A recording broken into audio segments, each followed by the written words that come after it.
Hola muchachos, bienvenidos a la tercera clase de filosofía.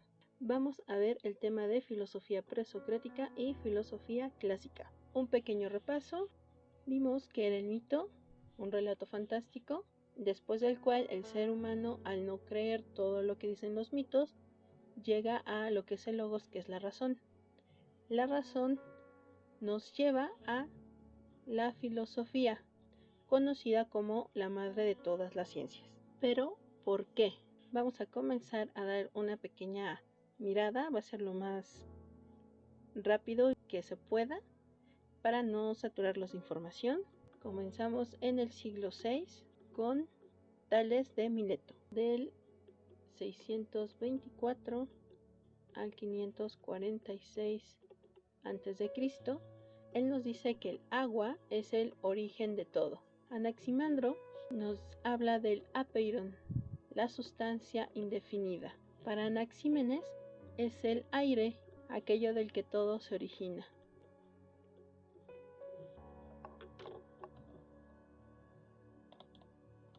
Si nos damos cuenta, con estos tres, que son de hecho llamados filósofos de la naturaleza,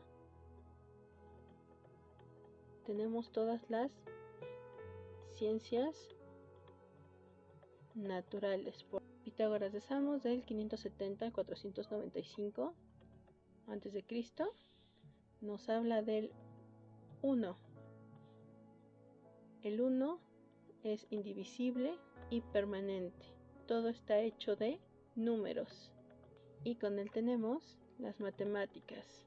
Con Heráclito de Éfeso, del 536 al 475 a.C., él nos habla del devenir. Más allá de algo que permanezca, es que todo cambia. Él nos comenta que incluso si todos los días te metes a bañar a un río a la misma hora, aún así no vas a bañarte en el mismo río. ¿Por qué? Porque el agua fluye. Estamos en un constante cambio. Genófanes de Colofón, del 570 al 475 a.C., es de los primeros que nos dice que Dios solo hay uno. La verdad objetiva está fuera del ser humano, son independientes. Con Parménides de Elea, del 515 al 440 a.C., se habla de el ser. Él dice que el ser es y no puede no ser. Se tiene uno de los enunciados de física que casi todos conocemos. La materia no se crea ni se destruye, solo se transforma. Él nos dice que lo que es. No puede dejar de ser, no puede desaparecer. Una pluma, si la pisas, se hace astillas, pero sigue siendo algo. Y también dice que no puedes sacar algo de la nada. Lo que no es, no puede ser. Para él, la teoría de que Dios creó al mundo de la nada, pues sería totalmente imposible. Nos habla también de dos maneras de conocimiento, que es el doxa y el nous. El doxa entendido como los sentidos y el nous como la razón. Él comenta que todo conocimiento, entre comillas, que es derivado de los sentidos, nos lleva por un camino de mentiras, porque nuestros sentidos nos engañan. En cambio, si nos vamos por el camino de la razón, esa es la única manera de llegar a un conocimiento verdadero. Zenón nos habla de que el ser es uno, por tanto es indivisible. Anaxágoras nos habla del nous, de la razón, del entendimiento, como algo infinito y autónomo, y que se halla por encima de todas las cosas. Es la fuerza motora de todo lo que existe. Con Empédocles tenemos la teoría de los 4 elementos. Él nos dice que todo está hecho de esos 4 elementos, los cuales ya conocemos.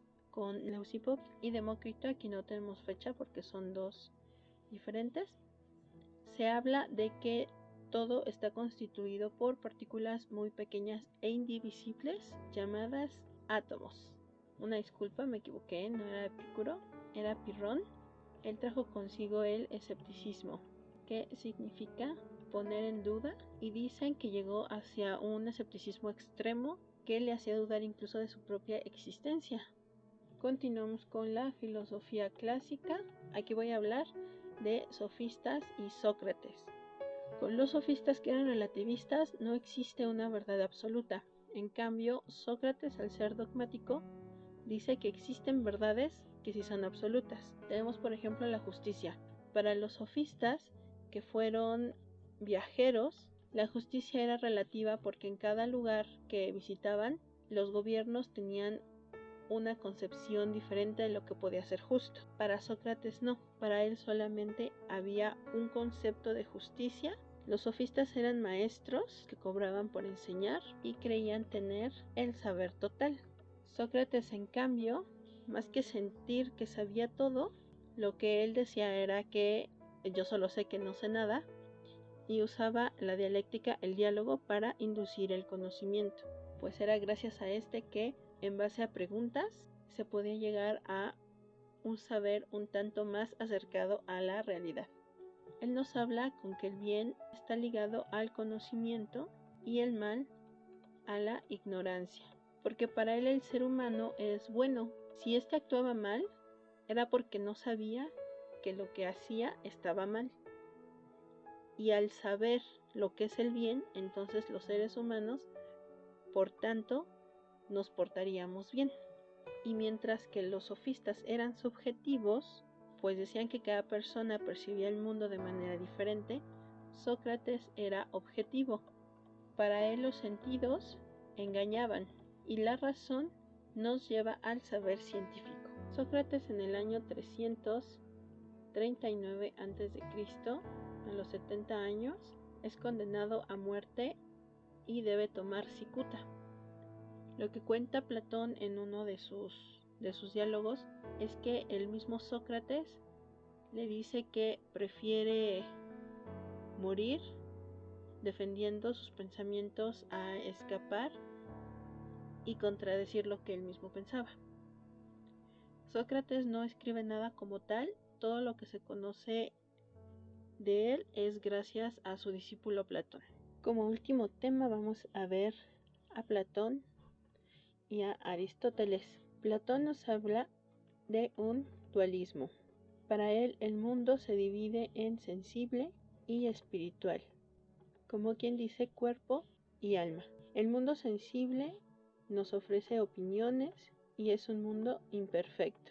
En cuestión del conocimiento, se basa en el doxa, que son los sentidos, y ese conocimiento por tanto es variable y superficial, mientras que el mundo espiritual nos lleva a lo moral y a lo perfecto. Y en cuanto al conocimiento, se habla de la episteme o el conocimiento intelectual. Por tanto, todo lo que conozcamos a base del razonamiento y de este tipo de conocimientos deja a un lado los sentidos y nos deja conocer la esencia de las cosas. Como ya debieron haber leído su alegoría a la caverna o el mito de la caverna, para Platón, en base a la episteme, a ese conocimiento, el ser humano puede salir de la caverna, llegar a ser libre, no solo conocer la sombra de las cosas, sino su esencia. Aristóteles fue discípulo de Platón, hijo de un médico, y a los 18 años ingresa a la Academia Platónica. Él no cree en el mundo ideal, que sería este mundo espiritual de Platón, mundo de las ideas y mundo material. Él no cree, es escéptico. Y además dice que los sentidos no nos engañan y que son la fuente principal del conocimiento. Lo que vamos a ver ahorita son su manera de ver al ser. Él nos habla de un ser dinámico que tiene causas que lo hacen ser así. Nos habla de 4 causas: material, formal, motriz o eficiente y causa final. En la material es de qué está hecho, cuál es su forma. Lo motriz o lo eficiente es aquello que produce el cambio. El final, la causa final, es la meta. Por ejemplo, tenemos un madero. La forma que queremos de ese madero es la silla. La causa motriz o eficiente es el artesano, aquello que lo hace lo que es. ¿Con qué fin?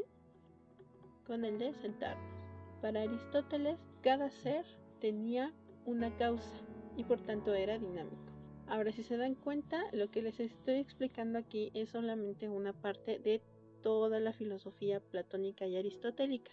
Si nos sentamos a estudiar cada uno de ellos de forma más profunda, tardaríamos todo un semestre. Por tanto, se van a quedar algunas cosas que a lo mejor ustedes conocían en el aire, pero ahorita les estoy dando una visión más puntual, un poquito más centrada en ciertos aspectos de la filosofía de ellos dos, como pasó con los presocráticos, los sofistas y Sócrates. Por hoy es todo, muchachos, es el final de la clase. Les recuerdo, cualquier duda, comentario, sugerencia por WhatsApp de 7 de la mañana a 8 de la noche, de lunes a sábado. Cuídense mucho, protéjanse bien. Bye.